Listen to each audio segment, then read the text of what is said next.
Hola a todos, cordial saludo estudiantes de grado 11. Espero que estén muy bien ustedes y todas sus familias. Les doy la bienvenida a esta primera clase virtual de física. Hoy vamos a empezar con física.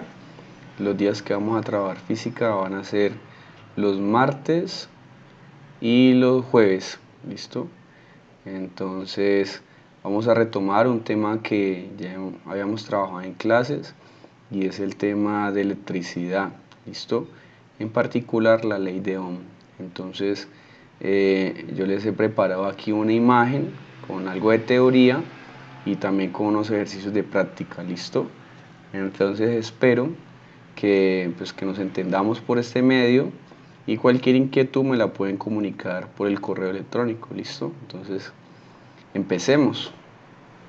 Bueno, entonces aquí esta imagen la vamos a desarrollar de arriba hacia abajo, ¿vale? Dice, recordemos que la ley de Ohm, la fórmula nos dice que es igual, la intensidad que se mide en amperios es igual al voltaje que se mide en voltios sobre la resistencia. Recordemos que si la resistencia aumenta, la intensidad de la corriente disminuye, ¿sí?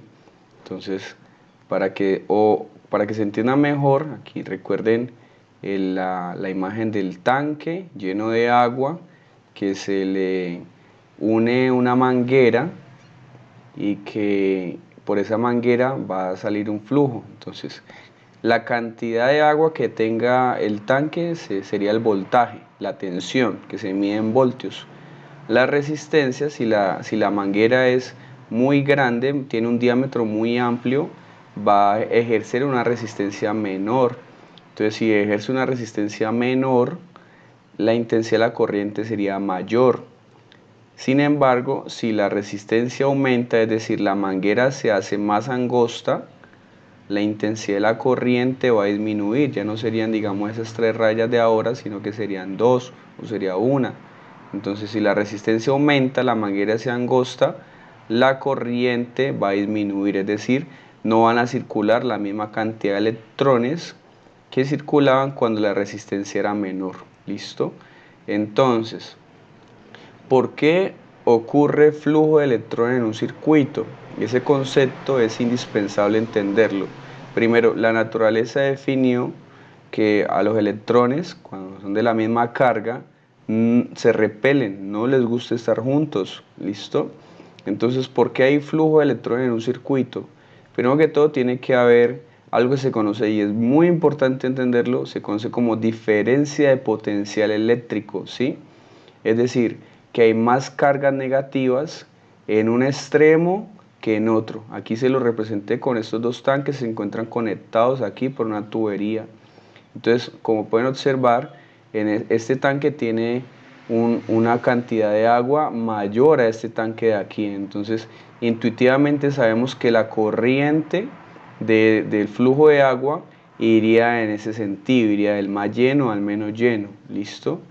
Eso se conoce como diferencia de potencial eléctrico, mientras que si este tanque tuviera mayor cantidad de agua que este tanque de acá, pues el flujo de la corriente sería distinto, ¿vale? Bueno, entonces miren que aquí el tubo se angosta un poco, se hace más estrecho. Ese sería como un ejemplo de la resistencia, ¿listo? Entonces la electricidad se parece mucho o la compara mucho con los flujos de agua, ¿listo? A tener en cuenta. Ahora miremos cuáles son las características de un circuito, ¿listo? Un circuito tiene que tener primero que todo una fuente de voltaje, que sería una pila o sería un enchufe de conector, ¿listo? También tiene que tener un interruptor, que es el que habilita o inhabilita el paso de los electrones, un switch. También va a tener unos componentes tales como una resistencia. Una resistencia puede ser cualquier aparato eléctrico que se le conecte a un circuito, ya sea un bombillo, sea un radio, sea un celular, lo que sea. Va a ejercer una resistencia al paso de los electrones. ¿Listo? Y hay otro factor que se conoce como la intensidad de la corriente. La intensidad de la corriente tiene un sentido. En este caso, ya les había dicho que hay una línea, se representan estos circuitos con una línea horizontal más grande que que una línea también horizontal más pequeña, y que en el sentido de la corriente siempre va a salir de la línea más grande hacia la línea más pequeña, ¿listo? Eso se conoce como sentido convencional de la corriente. Entonces cada vez que veamos un bosquejo de un circuito de esta forma, vamos a intuir, vamos a suponer que los electrones están, o que el circuito, la corriente eléctrica está fluyendo desde la línea horizontal más grande hacia la línea horizontal más pequeña, ¿listo? ¿Qué es esto de la intensidad de la corriente? Entonces, sabemos que esto es un alambre conductor, listo, ya sea cobre o sea oro, tiene que tener la capacidad física de conducir los electrones. Hay materiales que no son muy buenos para conducir la electricidad, listo, se conocen como materiales dieléctricos. Pero en este caso vamos a suponer que los materiales que conforman nuestro circuito van a ser materiales conductores, listo, a diferencia de pronto de la resistencia. Bueno, entonces vamos a darle zoom a esta parte del circuito, como al alambre, y vamos a mirar qué está ocurriendo ahí, digamos a nivel microscópico, nanoscópico, en ese filamento conductor, ¿listo? Entonces, ¿qué está ocurriendo? Que están pasando millones de electrones, ¿listo? Están pasando millones de electrones a través de él. Entonces eso se conoce como la intensidad de la corriente. La intensidad de la corriente es la cantidad de electrones que pasan por un corte transversal del filamento conductor en un segundo, ¿listo? Entonces cuando tiene mucha intensidad la corriente es porque hay muchos electrones que están fluyendo por una parte transversal, por un corte transversal del material conductor, ¿vale? Bueno, recordemos también que existen dos tipos de circuitos. Están los circuitos en serie y están los circuitos en paralelo. Los circuitos en serie se caracterizan porque tienen todos sus elementos conectados en forma de cadena, ¿listo? Y tienen una característica, y es que la resistencia total es la suma de las resistencias parciales. En este caso, las resistencias tendrían un valor distinto, se les podría dar un valor distinto, también se les podría dar el mismo valor. El voltaje es la suma de los voltajes parciales, es decir, en cada elemento del circuito el voltaje varía dependiendo de la resistencia. Habría que aplicar la ley de Ohm y mirar cuánto vale el voltaje en cada uno de esos elementos. Mientras que la intensidad de la corriente sí es igual para cada componente del circuito, ¿sí? La intensidad 1 es igual a la intensidad 2, igual a la intensidad 3, y eso es igual a la intensidad total, ¿listo? Este tipo de circuitos se hacía antes, por ejemplo, en las instalaciones de Navidad, ¿sí? La única falla que tenía este circuito era que si se dañaba un bombillo, se fundía una de estas resistencias, los electrones no pueden seguir fluyendo, entonces se dañaba todo el funcionamiento de los bombillos, ¿listo? Entonces también tenemos el circuito en paralelo, en donde la resistencia ya no se calcula como una suma sencillita, sino que sería de la siguiente forma: 1 sobre la resistencia total es igual a 1 sobre la resistencia 1 más 1 sobre la resistencia 2 más 1 sobre la resistencia 3, y así sucesivamente, dado el caso de que hubieran más resistencias conectadas en paralelo, ¿listo? Aquí el voltaje, vamos a mirar. Aquí para el voltaje, me disculpan, tengo un error. Aquí no es V1 más V2 más V3, sino que el voltaje es igual en cada uno de los componentes del circuito. Entonces V total es igual a V1, igual a V2, igual a V3, y así sucesivamente, ¿listo? Entonces, en sus apuntes, pues tendrán que, en vez de este más, va un igual, ¿listo? Me disculpan ahí el error.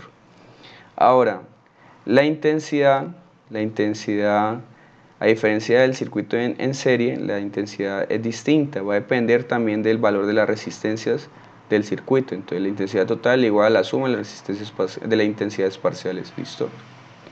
Pues entonces, hasta ahí la teoría. Vamos a hacer un ejercicio práctico para mirar cómo aplican estos conceptos. Entonces, les tengo el siguiente ejemplo. En la vida real existen pocos circuitos únicamente en paralelo y existen muy pocos circuitos también que sean únicamente en serie. Entonces les traigo algo que se conoce como circuito mixto. Ya lo hemos venido trabajando en clase, pero no hemos desarrollado actividades. Entonces, en este circuito mixto tenemos que la fuente de voltaje es de 110 voltios, similar a la que existe acá en Colombia, nuestro voltaje con el que funciona nuestro aparato eléctricos.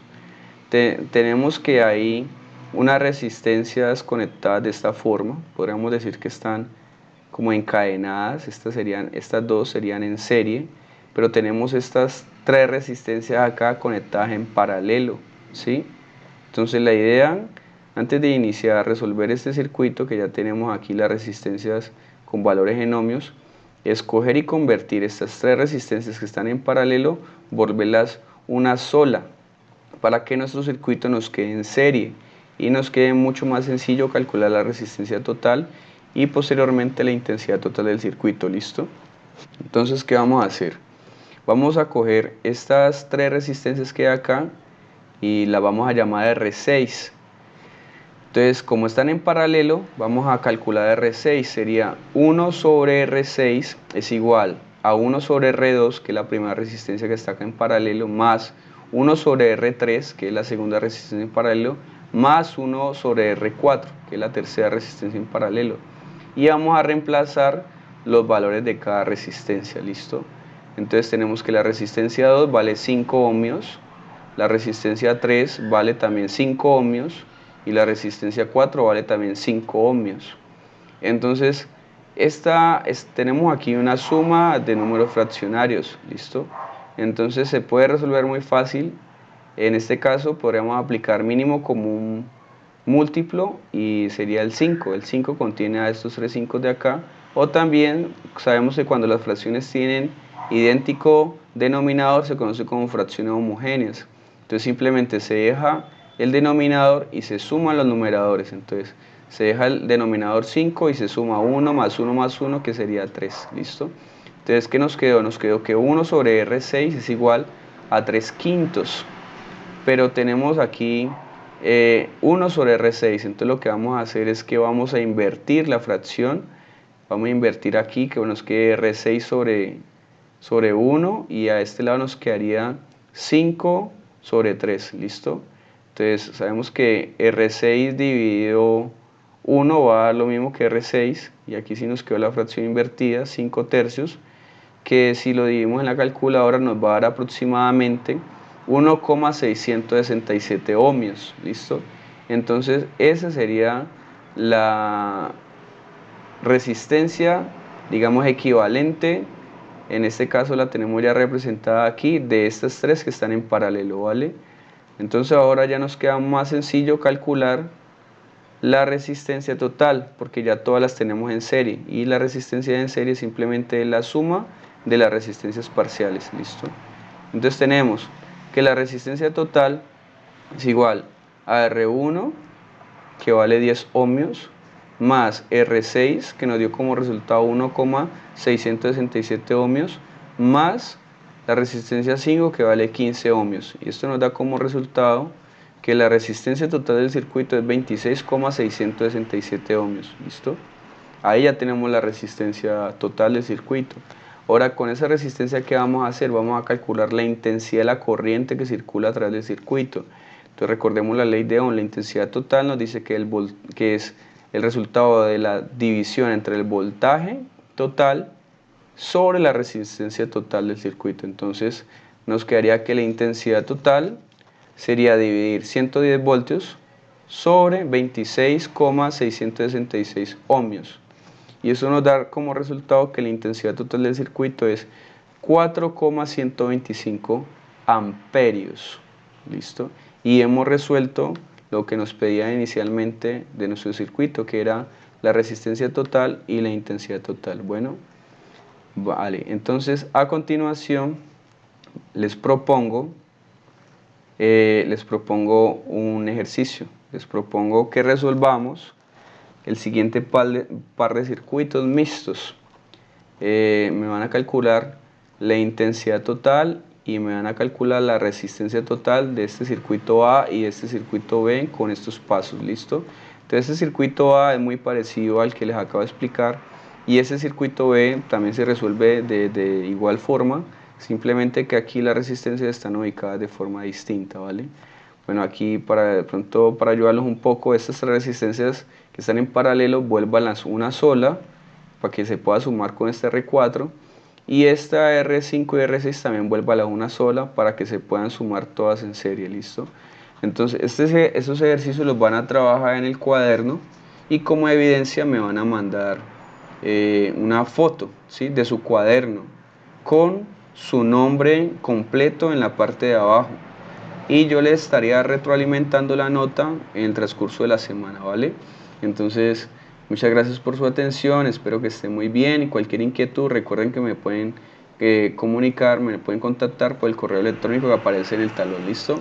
Bueno, mucha suerte y feliz día, chao.